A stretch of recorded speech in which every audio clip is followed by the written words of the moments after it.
Hey guys, how's it going this morning? How y'all doing, family? Hope y'all are having a blessed day. Want to come on and shed some light on Sebastian Rogers here. Want to kind of go over a few things that I think I've been seeing since y'all's emails, and I figure it's time I come out and did this. For those of you that don't know, Sebastian Rogers is a missing teen out of Hendersonville, Tennessee, that was last seen having dinner with his mother, Katie Proudfoot, at Texas Roadhouse there. They left around 6:25. There's absolutely zero proof the kid ever made it home. Now that we know that, everything is out. We're learning a lot more, right? And according to the guy that was in charge then, which is passed on to God rest his soul, Mr. Weatherford, Tony Weatherford, I always said that there was some kind of AI, some kind of stuff going around that I did not believe was accurate about the man. And now I think we're learning that clearly what his statements were, right, now that they've been released and they're out there. Well, they've been out there on TBI, just a lot of people weren't searching for them because they were believing what they hear. Now that we understand that he made it very clear in the very beginning of all this, that why they were able to track the car from the restaurant to the house, right, and know exactly the route it took and how long it took to get there. They're not telling us exactly the time. We don't know the times exactly. We roughly think 8 o'clock she got home, but it doesn't really make sense to us because she left at 6:25 and it's literally 10 minutes down the road or whatever, 10 minutes or a few more to get there. And so that's the hardest part, is when we try to build what we think could have possibly happened. It's our alleged opinions, I must say. When we try to build our alleged opinions, like all of this is my alleged opinions here, my thoughts, my theories, y'all know that. Speculation, free speech, trigger warning times 100 million, and everybody's innocent until proven guilty in the court of law. We know all that, right? Okay, now that that's out the way, plus y'all's comments, y'all's alone, not to reflect the channel, but we do research together. We got big hearts around here. So, with that said, he let us know straight out that while they were able to follow the car and know when the car got home, and then the cameras from the neighborhood that were pointing at that driveway confirmed that that Sebastian Rogers didn't get out of the car, he wasn't standing on the driveway, and he didn't go in the home, okay? So that's very important when it comes to this case, because it's basically stating you cannot prove anything past dinner. What did I always say to all of y'all? I know y'all didn't believe me, but what did I always say from the get-go?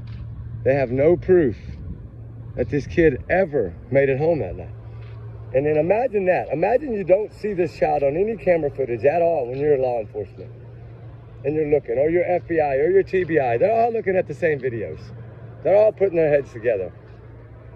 Imagine when you do that and you do not see this child get out of that car and go into that home or take out the trash or anything of that nature. And you know the mother's story is all verbal only. There's no camera proof of the mother's story. What do you think they feel? Like, how do you think they feel? Okay, where is this kid then? I mean, they thermal scanned the walls in the home. They went through the house more than 12 times. They couldn't find anything. And then the number one, and on top of all of that too, was his shoes, if they were alleged, I don't believe they were his shoes, but if they were alleged his shoes at the front door, and that's what she used for the scent. No wonder. Because if they were her shoes, no wonder. Maybe they learned that later, that those were not his shoes. You think that's possible? I do.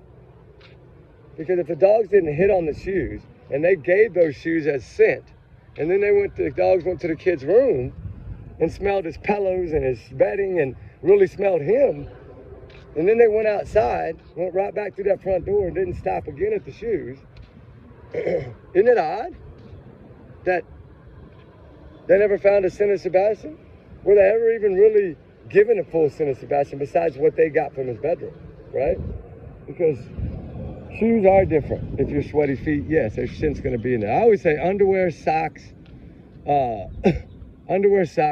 hairbrushes, things of that nature are good, you know? I think underwear is probably by far the number one, to be honest with you. That's just my opinion, though. That's what we asked for. It just because it's something that stays in one position all day, no matter how much you sweat. And as you know, as our body sweats, it traps the sweat there because it soaks up our sweat. So to me, socks are the same way. They soak up the sweat from your feet, and it stays all day long, right? Your shoes, if you're wearing your shoes all day at school. But let me get to what I'm trying to say. Then you go to the Nintendo Switch. His favorite thing that he did was play Nintendo Switch. Or play on his phone, okay, games. He was locked down from everything, but he still had a Switch and he still had a phone that he could play Minecraft, I believe, on his phone and other games. And then he had his Nintendo Switch. So, why didn't it turn on that day, that night, that evening? Well, evidently he played it every single evening for what I'm hearing, 97 plus days. I don't know if that's true. That's why I'm saying alleged. I don't know. I mean, you hear things all the time and you don't know, right? We have to just kind of take it as a grain of salt. But hell, it could have been 500 days straight that he played that thing. We don't really know. But it doesn't matter. He played it every day according to his father and according to his mother. He was a gamer. He loved video games. According to Chris, he loved video games. He was a gamer. So why didn't he play that thing that day? Did it come on at all, right? We're being told no. There was never any activity on that Nintendo Switch. And she said that he went to his room and was playing when they got home after he took out the trash. Remember, that's what she said. He went to his room and was playing. She told him to go to bed around 9. She heard a thud around 10. And I told y'all in the beginning, I feel that the thud was just to make him look like he was home. And it worked. It worked on a lot of y'all, because there's still a lot of y'all that probably feel that he made it home, right? I don't know. I don't know if y'all feel that way anymore, but I think y'all did. And I kept trying to say, where's the proof? Prove to me that he got home. Prove it to me. And I knew you couldn't. I knew you couldn't prove that he made it home, because Sonny Weatherford had no reason to lie.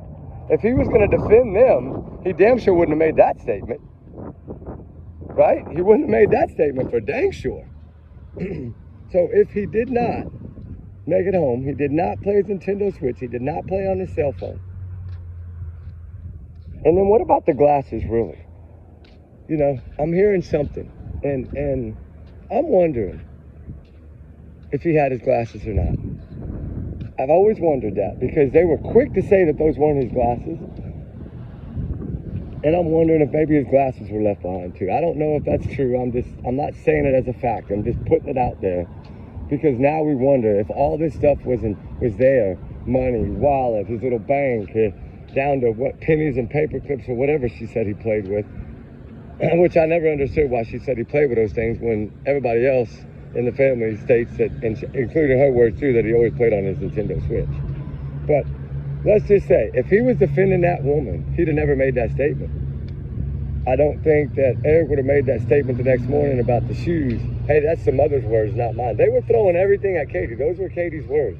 And what did that statement I read to y'all the other day? It says, Katie's alibi is only verbal. There's no physical proof. She was reaching out on Facebook that morning trying to find proof. When they knew it, I feel that they knew that they weren't going to find proof. Because if he never made it back to the neighborhood, he was never going to be seen on a camera. And he was never seen on a camera. And then the flashlight video or the headlamp video or the night video, whatever you want to call it.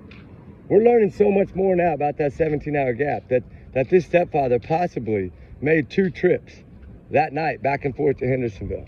Trip 1 I read to y'all, trip 2 I read to y'all. I don't know if I read them to you yet. I did them on a video. I don't think I've dropped it yet. There's a couple of different trips that they say breadcrumbs were left on toll booths, you know, the toll readers, cell phone, and Wi-Fi hotspot boxes. Like, there's a lot of different things that I'm learning, and I don't know if it's provable, non-provable, but we know that they've never confirmed his alibi. They never have. And it doesn't matter if he was in freaking Canada. They still have to confirm it, right? They don't have to tell us, but they have to, at least they have to confirm it. And we don't know what they've confirmed or what they have because we don't have the case file. So they may have confirmed his alibi. The only thing they might be still digging on is that 17-hour time gap. Plus, he went and got the camper, so he left again after that. So that's going to be another gap, right? So if you take a 14 or 15 hour gap for going and getting a camper, and you take a 17-hour gap from, that would be around five or so in the evening. I think they started that timer on the bowling alley, whatever, and then worked it through that 17-hour gap. And that would have been, I guess, until he left the job site. I mean, did he even make it to the job site that morning? I was always told, and I always told y'all, I did not believe he was in that crane. I talked to that project manager. The gates are locked till 7. They do the safety briefing every morning before they even go to work. This is a government scale job, guys. I don't know if y'all know about government scale jobs, but research it a little bit. They have to follow certain, laws and regulations when it's a government scale job. So the government's paying the job, basically, right? Government scale job. I don't know if a lot of y'all know about construction, but that's how it works. And they also, you have to pay each person a government scaled wage that works there.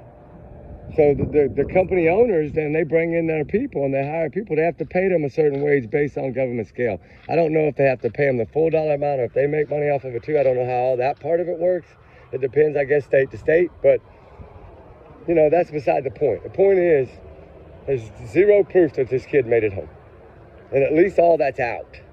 So we can kind of go on from there. Okay, zero proof he made it home. Zero camera footage proof. Zero hard proof. Only thing they have is verbal from mama, right? That's it. And if y'all wonder where I'm at, I'm standing outside of church, actually. I got to go in and light some candles and do some stuff. But I just got off work. But anyway, if we look at that overall picture, then that means that basically what I always said was, from the trip from the roadhouse, from that parking lot on, if that wasn't him running around in that back, which I don't know, we can't prove it is because it's too grainy. Although the outfit matches, the way he runs kind of seems to match according to some. So I don't really know. I wish we could prove that. Maybe law enforcement can. We don't know what they have. Evidently they have something because they're able to get criminal warrants over a year later. And you look that's almost impossible to do. As hard as it was to get the landfill warrant across state lines, I mean, they had to prove a crime was committed. I mean, in a way. And that's where I'm lost. Because I've always felt there's more to that. But we know now that they did do DNA swabs on the trash can. They swabbed the inside of that can, the outside of that can, and there was no DNA of Sebastian. And when you swab the outside of a can and you swab a handle, when you grab something, especially if you've been eating at a place like Texas Roadhouse, your hands are going to be greasy. You're going to have dead skin cells. You're going to leave them behind. And when you leave them behind, they're going to find them. If he'd have put his hands on that can, I believe in my heart of all hearts that one of those dogs, at least one of those dogs, would have found it. And so the shoes, I think, are more important than people know. And I did a video on the shoes. Remember when I had to pick thumbnail of all the shoes? And I said how important I believe the shoes will be in the end of this. And the Nintendo Switch, I think, is an important piece of evidence because everything that they have, that they've recovered, guys, all the stuff they recovered of his, from the Nintendo Switch to the phone, we didn't hear about the wallet till way later. We didn't hear about the $20 bill till way later. Somebody that I really don't trust very much, and that's just my opinion, is the one that told us about the $20 bill and all that in that article, and that was one of the detectives. I've always questioned that person. I don't know why, I just have. This is something I didn't get a good feeling about. And my gut could be totally wrong, right? That's why it's just my opinion. And my opinion don't really matter because I'm not working the case as a detective or a cop working for that, city in that town. I'm not on their payroll doing this. I'm on my own payroll. But clearly, what more do they know? What can they prove, right? Because Mama always says they got zero. Well, to me, I understand now why she's saying that. Because they're telling her, they're the one asking her, where's your proof? Where's your camera? Out of all these cameras, between the roadhouse and this neighborhood, all the cameras, and not one sighting of this kid. This reminds me of Nancy Gertie. There's not even no one camera caught them taking her home. Why is that? Because they never took her home? And that's what I got a video, I'm not done with it, but about Nancy and why I don't think she made it home. I'm gonna drop it. I've talked about it before, but never dropped the video yet. And I just feel that Sebastian, what happened to him after dinner? She took him, he got a full belly, and then what? Because if he would have made it home, there would have been some, evidently that camera caught the car pulled in the driveway. So if it can catch the car pulled in the driveway, why the heck couldn't it catch him getting out? Evidently they got Katie getting out, right? Because they said the mother never left the home after she arrived from Eaton. And I know they have to say him too in their deal, but it's not like that anymore, is it? Tony Weatherford said there is absolutely zero evidence to prove, camera footage wise, that this kid got out of that car, was standing on that driveway, or walked into that house. When all along law enforcement was told Katie's words, I don't know why, I don't know why, I don't know why, I don't know why he walked out that door. And they always pushed the front door and were scared of the back door. When they were scared of the back door, that's what made me realize most likely that flashlight video was from that back door. But evidently, I think they've enhanced that enough to where they can prove that that's not Sebastian in that footage. And if it's not Sebastian, it doesn't matter if it's Chris or Katie or Terry or Kathy or Melissa or the Santa Claus. Doesn't matter. If it's not him, then it has nothing to do with what they need it to do. So it will play a role down the road, like Eric Craddock said, told us. But it's not now. They still have to find Sebastian. They have to find the truth, right? That's what they have to do. And yes, it's been a long, hard road. But look at some of these cases. Like I just did that example the other day, a 1981 case over 2 soda cans with that flight attendant, Carol. They arrested, Larry Brown for that. But it's 45 years later. And this is why it scares me when I think that possible anger issues or temper flares, somebody could take this case and literally say, that's it, right? It's cold or whatever. Thank God for kind of being locked in a sense. I don't know how long that'll hold up, but I don't think it'll ever hold up forever. But I know they say it's open indefinitely. And if that's the case, if they're going to leave this case open indefinitely, then that means it's never going away, which means we can keep sharing his face forever until he's found, until the truth comes out, until the truth is found. But when you down deep think about this entire case now that we know what we know, how much more are your hearts broken by learning what we're learning now? Because the father stepped up and did this lawsuit and put this out there for us to see, right? I'm not going to say it's right that we get to see it all, because I still think Child Protective Services records should be sealed and confidential for the child's sake. But in a situation like this, I understand. And if you can read that without crying, something's wrong with you. I mean, we know now that he admitted.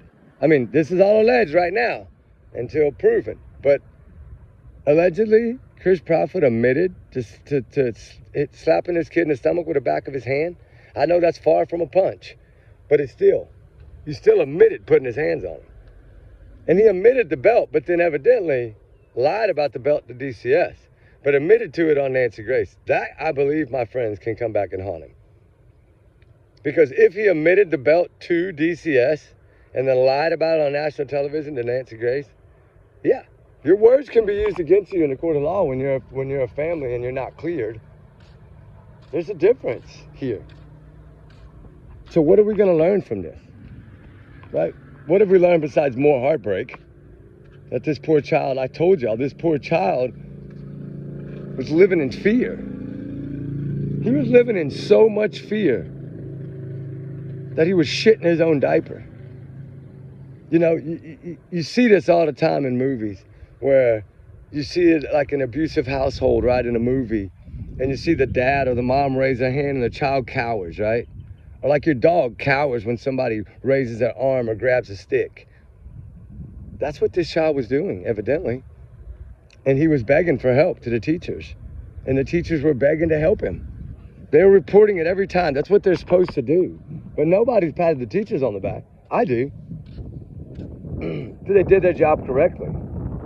And they would do it again, I guarantee you, if they had the opportunity. So, we all understand the frustrations of Seth Rogers. He's pretty much been the only voice in that family, immediate family, out here. His mother was out there for a while. I don't really know all the story of what happened there, but I do think that the grandparents should have stayed involved and stayed as an advocate. But I understand maybe things came up, maybe things happened. Families do get into little arguments and little squabbles. It happens. Don't know what the whole story was. She got dragged in the mud a little bit for evidently not saying something to Seth, but Sebastian was telling Seth. He told him, I don't want to go home. I don't want to go back there, right? I know, it makes you just so like, why didn't Sebastian just tell him why, right? I think he was threatened so bad by Chris and Katie that if he told them about the DCS, that it would be worse for Sebastian. I think they scared this kid so much. I think he was walking on eggshells every day. And a part of it frustrates me because there's little opportunities here and there. There was little breadcrumbs dropped here and there. You know, especially with the California case, that, you know, that they contacted Seth, I think he said, right? Didn't he tell Jennifer Coffinacker that, y'all said? That somebody told me that he told Jennifer Coffinacker that Child Protective Service had called him about the abuse of the thing that happened in California, the essay stuff. That's kind of what started everything, I think, getting the ball rolling. To me right there, man, it's so hard to think that why couldn't, you know, Seth have grabbed him then, right? Take him away from him then. And I understand it's a lot harder to do that. It's easy to say take your kid, but it's a lot harder to take a child from a mother. It is, I know. It's tough, right? It's tough. You got to fight and fight and fight. But, you know, it bothers me that I wish, like, somebody, God dang it, why didn't Child Protective Services, like, save this kid? I've always said that they failed him. I've said that from the beginning of this case, that I felt like I always call it Child Protective Service because that's what it's called in Texas, but it just, y'all know, I mean, it's DCS, but it's like, you get so frustrated. Like, I feel like they failed Jack and Lily, right? I feel like they failed Summer. And I feel like in order to correct Summer's disappearance, they took the brothers, right? And that takes months to get judges and paperwork together, and you got to have doctor's appointments. They got to take these kids to the doctor. In order to take these kids, they have to go through all kind of evaluations before they take them out of that home. You know, part of me thinks, why couldn't they have just taken Summer with the brothers early and then she'd be here, right? Or Sebastian, why didn't Sebastian get taken sooner? And then he would be here. Even if they had put him into a government program until, you know, Seth could get in there and get him, you know what I mean? Like, it just frustrates me that they didn't take him out of the home. I understand this point. I do, but I really don't know exactly what it feels like. But I know it's got to be crushing. It's got to be heartbreaking. You know, and this lawsuit, yeah, it's as hard as these things are to do. I think reality is reality, right? As much as we want to see these people held accountable, believe me, and like I said, I've said it since I did my DCS video over a year ago that they failed. And I'm the one that said sue the hell out of them, right? What was that? I need to go find that video. I know Dorothy knows which one it is, but it was like probably 13 or 14 months ago I did that video. And I was like, sue the hell out of them to get to the bottom of it, right? I didn't literally think he was going to end up doing it, but I'm not saying I don't pat him on the back for it. I do. You know, anything you can do to fight for your child to get answers, you're damn right you got to do it. No matter what it is. It don't matter if he's got to drag everybody in the goddamn mud. Whatever it takes. But then we also have to sit back and look and think, all right, what are the odds that, because all I care about is, does Seth get the answers for Sebastian that Sebastian deserves, the truth? Right? It's all about Sebastian, and he's doing this for Sebastian. He's not doing it for himself.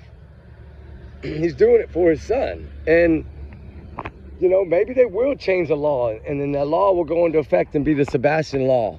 Man, wouldn't that be nice, right? It's still not going to bring him home or bring him back, right? But at least it would give something in honor of his name.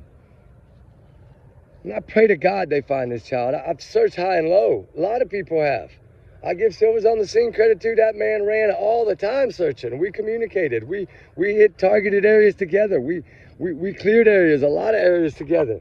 We worked by email. We didn't get on each other's channels and talk, and we didn't even really talk about each other. We just did what we did because we were trying to find this child and the answers.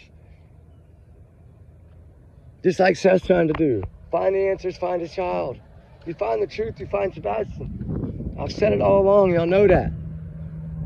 So I sit here and I've been trying to figure out, is there anything that can help this, make it easier, you know? But then you sit back and you look, like I did that video the other night, although we had to end up looking for little Brownie, which they found him. It was tough because all the nanos, you know, everybody in his whole department, minus a few, wanted him out. Everybody signed the petition, down to what? The damn freaking, I don't even remember. I think even one of the prosecutors, one of the lawyers for the prosecutors even said they didn't want him there. Like, everybody was trying, right, to get him out. He's an elected official, elected by the people. You can't throw him out. But you think about all the bad things and negative things he did by not securing that home as a crime scene, right? That's one of these fights in this case. Nanos they only did it for a day and then they were gone, but they didn't really they didn't even take the rug off the front door. Like, telling me that's not mistakes. We all call those mistakes out. They should have taken every camera off of that house day one, every rug on the outside. They should have taken the damn front door off. They should have taken the back doors off and sent all that to Quantico. Right now they're dealing with lab problems because they sent it to their lab and not to Quantico, and their lab couldn't do nothing with it. Just like we all said in the beginning, it needs to go to Quantico because they're running other testings at the same time they're running the main test. FBI gets ahead of the game, just like the Lynette Hooker case. The Lynette Hooker case will be solved because of the FBI, because it all went to Quantico. You watch. Just like the DV4D, all that stuff went to it. You watch how it's going to unfold. When you allow the FBI to do their job and you give them all the samples, and that hair that they found at Nancy should have been given to FBI immediately. You know, thank God for the FBI. You wouldn't even see any kind of camera footage. I still don't think it's from that night in the Nancy case, but what I'm saying is all the fails on Nano and all the people petitioning to get him out. Did the FBI able to shut him up? Yeah, they pretty much did. I think they're the reason he kind of shut up, but you still couldn't get him out, no matter what they tried. And that's what bothers me. Now, the reason I should explain that at the very beginning before I did that video on the pros and cons, but to give you an idea, it's not that I don't want it to win. I want Seth to win more than anybody, or just as much as any of y'all, just as much as as Seth wants to win. I have to look at the reality of it, though. As frustrated as it makes us, do we think it has a chance? Honestly speaking, do we think it doesn't matter how good the lawyer is. It doesn't matter if he's the best lawyer in the world. It doesn't matter if he's Jackson, right? They got Karen Reed off.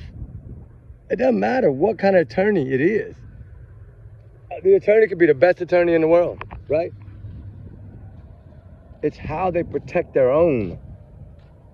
That's the law that needs to change.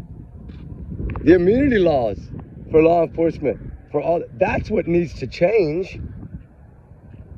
Because isn't it sad that no matter all of this that we're seeing in this case, and we feel like, oh my God, they should all be freaking locked up.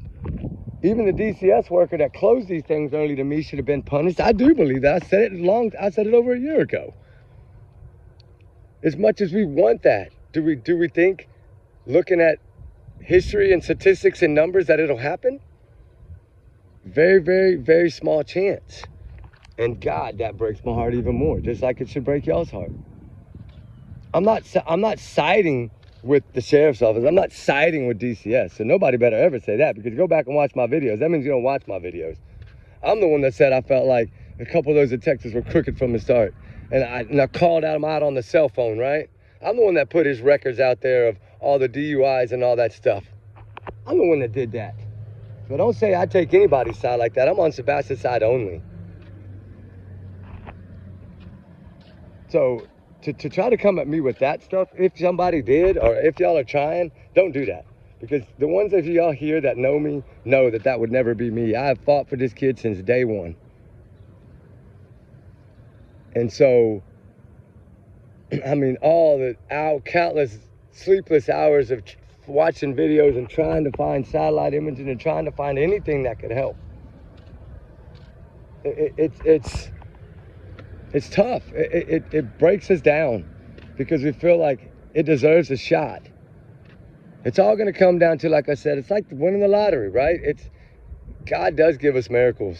We have to pray very hard for a miracle. Put all our feelings aside and pray for a miracle that one of these will stick. Because all it takes is one of them to stick. And at least he'll have a fighting chance. And I'm talking about Seth and his attorney. It doesn't, like I said, it doesn't matter if you're the best attorney. It don't matter if you're damn Johnny Cochran, right? That got OJ off. Don't matter who the lawyer is and how good they are. I know we look at that and we think, okay, da-da-da-da-da-da-da-da-da-da-da. Say he's won every case, which I know no lawyer ever wins every case, and they don't ever present every case. Usually they don't put the cases that get dismissed. They don't put that against their win and losses, right? Because if they did, a lot of cases get thrown out every day, right? Look at Chris and them went after, who was it, the 2 YouTubers, and it made it a little ways, but it got thrown out. Once a judge with common sense looked at it, I was like, there's no proof here, right? And I know that she's come back at him, which she should. I'm the one that said she needs to countersue. I'm the one that told everybody that mob should have sued when Chris threatened him with that statement. That you mess with fire, you get burned. That's a threat. You can't do that. There's a lot of people that could have gone after him. I called every one of those out. Remember, I called out the PI. Why don't you go sue him for what the verbal threats he did to you on the phone? Right? Like, I'm the one that's called all these little things out and said, take them to the justice system.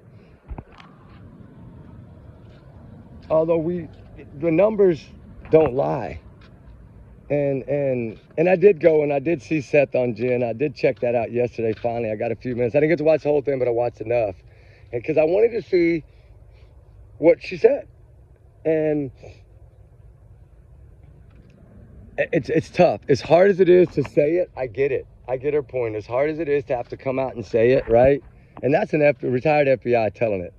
It's one that's been a Fed, her whole career, that sees these cases. She's seen a lot of them, I'm sure. She's probably been in that courtroom a ton of times.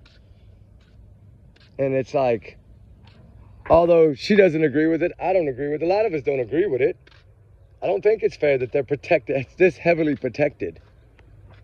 But it's still the reality.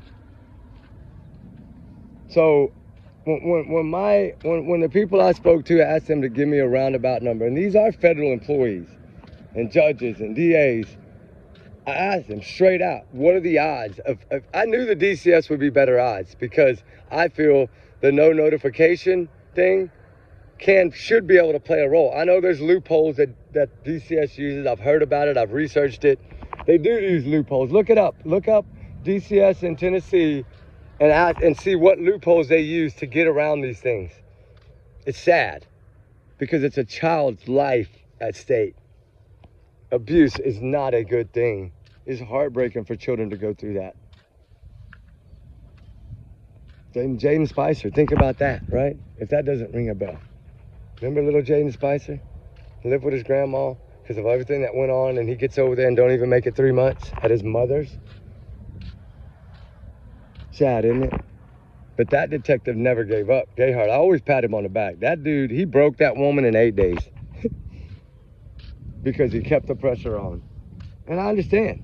Everybody's department is different. That's what I said. There's corruption in some, there's not in others. It's just how it works. But think about that. Just think about that before you start hounding on other people or trying to split this into a side thing when people are just trying to give their opinions out here and their expert advice, like Jen Crawford, Dr. Beat, and FBI retired. Like, she's just giving her what she's seen in her lifetime and what it usually does. I mean, if any of y'all, I don't really know much about Googling. I'm learning that now. I've never really done it much because I think that it lies to you a lot. I don't know why I feel that way. I think it depends on how you ask the question and what you're asking. I like to go to the databases and find the stuff myself, and then I don't have to worry about it, trusting into something like that. But it's just how it works, this crap. And you know what's crazy is DCS workers are also protected by a very heavily immunity laws. I still think that Seth's going to win. I think that he's going to get at least the first round of that one to stick. I pray to God he does. I pray to God that both of them stick. But do I think the sheriff? I don't think he has a shot in the dark at the sheriff's office because of that damn immunity shit. Do I think it's fair? I've already said it. No, I don't think it's fair. But all in all, DCS should be held accountable. I feel that if they close that way too early, they close that too speedy. I want to know what is her loophole, right? I mean, I don't need to know. Seth needs to know. Seth needs to know everything that went on there with DCS and why they didn't know. It's the answers are for him. I know I say we want to know too, but because we do want to know, we care. But lo and behold, as long as Seth gets the answers he needs, right? That's all that matters, because that means that he's going to maybe get some more answers that might shed more light and lead people in a direction to find his son, right? If Seth can get the answers, then it does open more doors. Look how many doors it's already opened. Look at I always said we need to do things to keep this case alive, right? I save little breadcrumbs and do videos later trying to get one to grab the case and bring it back up to the top. Because this case has lasted longer than most cases ever get a chance to in the spotlight. So all we can do is pray, because like I said, God gives miracles. But the whole thing is, where's this child and what happened? What could have possibly happened in that drive between Texas Roadhouse and home? I know we say that, but it could have been other routes too. Because if she didn't get there till late, then she was somewhere else for over an hour. Did they go get ice cream? Is there other things that we don't know? We need to know the entire timeline in order to try to understand better. Detectives and law enforcement, FBI, all of them need a hard proof timeline so that way they can build their case. If the timeline is shot, just look at Nancy's. The timeline being shot is what's making all the headache, and that's what Chris Burdon always says, the timeline. The timeline is what's destroying the Nancy case, because they can't prove anything.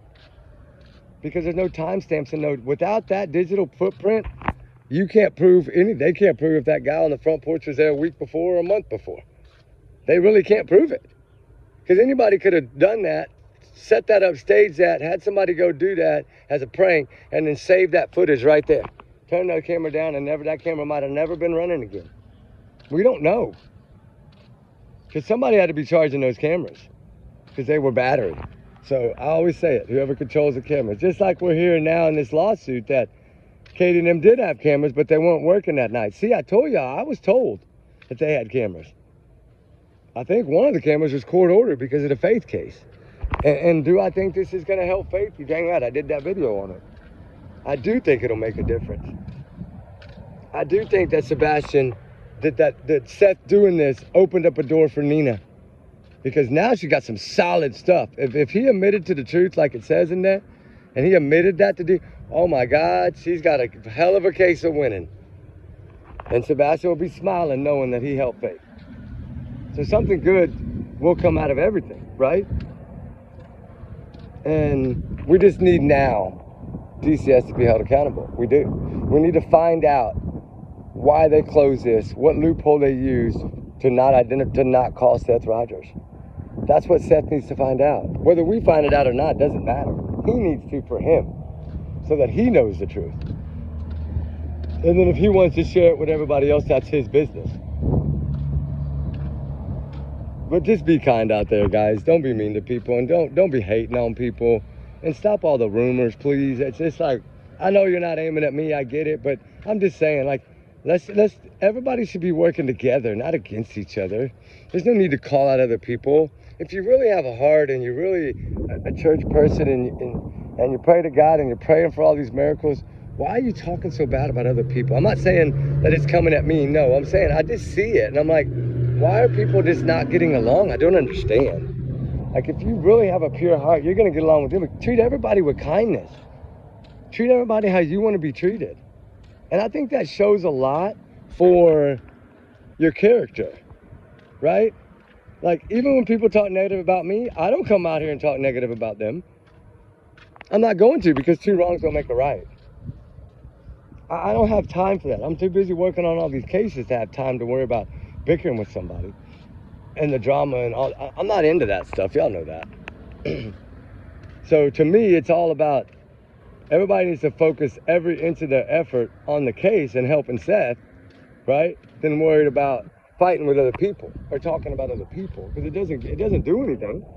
It just causes headaches for people if people decide that they want to sue people for slander or anything like that. That's all it does, is it opens up cases. And I know most cases, majority of the day, get thrown out half the time, and it sucks, right? But it happens.